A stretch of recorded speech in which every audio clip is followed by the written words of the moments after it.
How's it going, guys? Cameron here with Canadian Gamer. Today, more or less a quick video, just testing out my new mic that I have. Nothing special, it's actually kind of between my legs right now. And I'll make do with it until I get a nice mic that goes on like a collar mic, a lapel. But yeah, I wanted to test it out. Let me know in the comments if the audio sounds better to you.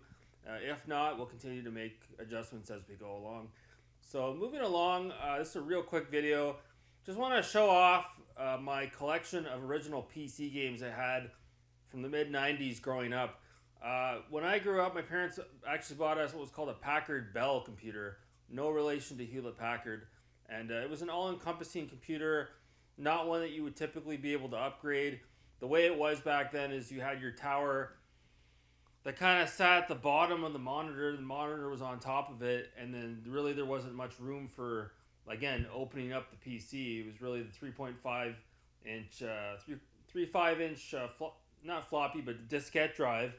And well, you guys that were around back then know what I'm talking about. And then there was the CD-ROM drive, which was still relatively new media in a lot of our households back in '95. So when we got the Hewlett-Packard, bought a lot of shareware discs at the dollar store. Commander Keen, Duke Nukem 3D, Doom, Wolfenstein 3D.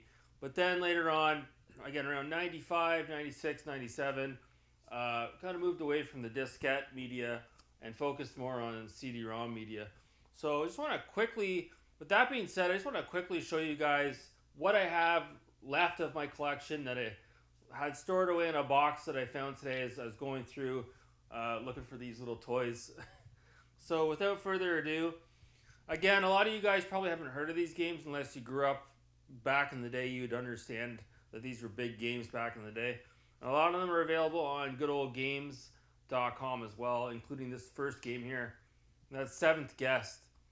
Very much a Myst clone, point-and-click adventure. Has a lot of full-motion video, FMV, incorporated into it as well. A lot of puzzles.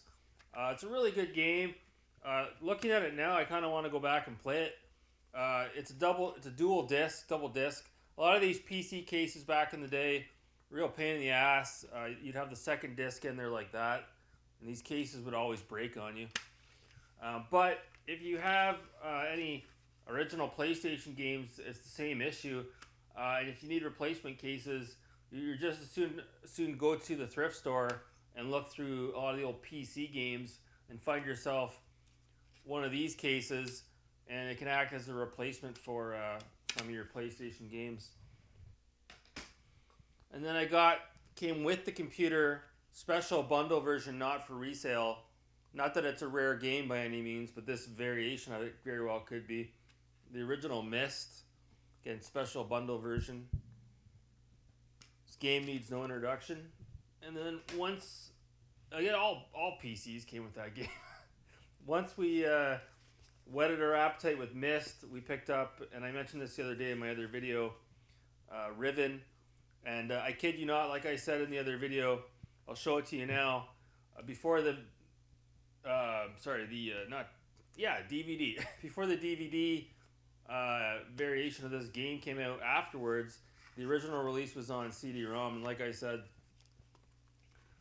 unreal. Every time you got off the rail car in this game, you had to open up the CD drive and pop another disc in. So needless to say, that didn't really flow over too well. Got frustrating really quick, especially with our slow CD-ROMs that we had. The computer we had probably wasn't even capable of running that game, but we bought it anyways. And then moving along, this is a real important game of mine in my life, and that was the original Alone in the Dark. This is the trilogy. You're Always Alone, Alone in the Dark, trilogy 1, 2, and 3, including Jack in the Box as well. Edward Carnby. Just an amazing game.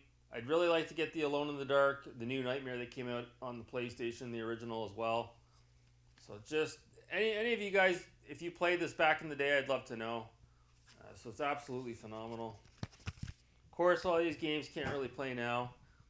Not in their current state. You'd have to go on to, like I said, GOG, which I just found out is DRM free. So Sanitarium by ASC Games. You're basically a guy that's lost his mind. You're in a sanitarium. Again, this is just an amazing experience. After we had purchased the original Grand Theft Auto, which was published by ASC Games, I believe, this game was also published by the same company, and this one here is triple disc. And it's funny, opening up the case, I've also got a copy of Moto Racer. But yeah, this game really creeped me out. I know there was a part in it where you walked up to a guy who had completely lost his mind. Obviously, it's an insane asylum, and I think he ends up jumping off of a ledge and killing himself. So again, very polarizing. You didn't see stuff like that back in around 97, 98. So if you're on GOG Games and you see Sanitarium, I highly recommend it. We've got here, a lot of people know it as Broken Sword. Before it was called Broken Sword when it was originally released, I think in Europe as well, Circle of Blood. One of the greatest point-and-click adventures of all time. And, this one was done by, I can't remember the name of the developer there. It's eclipsed me here. But, yeah, another dual disc game. I liked it so much I recently picked it up on GOG Games as well and played it through. And just an amazing story. And of course, I've got the sequel here, Broken Sword, The Smoking Mirror. Again, a game that needs no introduction. Revolution Software, that's it. So just absolutely... Don't really know why I'm showing you guys the discs. I guess just so you guys can see what the old PC games look like. But yeah, these two games, I got the newest version of this game, I think it's the 5th or the 6th in the series on the Xbox One. It's on the Xbox One, the PS4, and it might be on the Switch as well. I imported my copy from Europe. And we've got here, I know Need for Speed gets a bad rap for being an arcade racer, but believe it or not, back in the day, Need for Speed SE was very much like a simulation. So it was an amazing game when this came out as well. This was also released on the Saturn, the PlayStation, and the 3DO. And then we follow that up here with probably the greatest of the series, Need for Speed 3 Hot Pursuit. I can remember playing that against a buddy on my 56K modem. So that was a classic. You get that one on the original PlayStation as well. Need for Speed High Stakes. So right around 97, 98, 99, EA, Electronic Arts as it was known, they were really on a hot run with the Need for Speed games. Followed that up with Porsche Unleashed as well, which I had as well at the time. So that's it. That's going to do it. Just a brief overview of my PC collection from my childhood. Let me know in the comments below what games you guys played back in the 90s as well. What was your experiences like as well? Love to hear from you guys in the comment section. Again, guys, thanks so much for watching. Have a great day.